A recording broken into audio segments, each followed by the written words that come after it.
Ridiculous theories are still being promoted about the assassination of Malcolm X, namely that Malcolm was shot from the ceiling of the Audubon Ballroom by members of the CIA and not by members of the Nation of Islam positioned at the front of the stage, directly facing Malcolm. This crazy theory, being pushed by an esteemed elder of our community, insists that autopsy records of Malcolm show that shotgun pellets and bullets fired from a shotgun and two handguns enter and exit Malcolm's body, fired from a high upper position, and that projectiles into Malcolm's body point downward.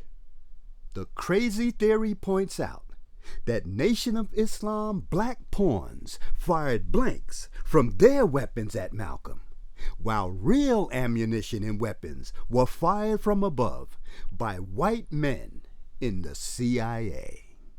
A 2-page supplementary complaint report dated February 21, 1965, the subject being the autopsy of Malcolm Little, performed at the Bellevue Hospital morgue in New York City by Chief Medical Examiner Dr. Halpern, states that the cause of death to Malcolm was multiple shotgun and other caliber bullet wounds of heart and aorta. Bullet wound entries and exits are too numerous to mention in this documentary segment. But what we will examine are entry and exit wounds to Malcolm that could not have come from above, but had to have come from a frontal position. The scientific facts are described in forensic science as defensive wounds.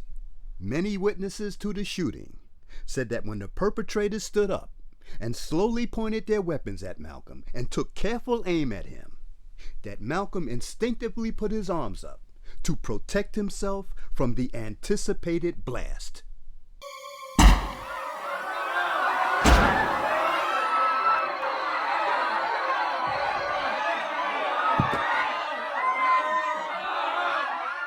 Aside from the deadly shotgun wound entries, there were also entry wounds at the web between the thumb and index finger of the right hand, where a bullet or bullet fragment traveled up the palm of the right hand and exited from the back of the right hand.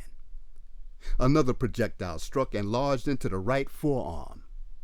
An additional projectile struck and lodged into the left bicep. There was also a wound entry to the right of the chin. Other exited bullets went right through Malcolm's left middle back and upper right thigh. The wounds to the front of Malcolm's body, as described in the February 21, 1965 autopsy report, are all consistent with what is described under what is called defensive wounds, arriving from a frontal area described in forensic science. It's bad enough that you punked out and didn't show up to help protect the brother. Now you are helping his killers escape punishment. Something is very suspect.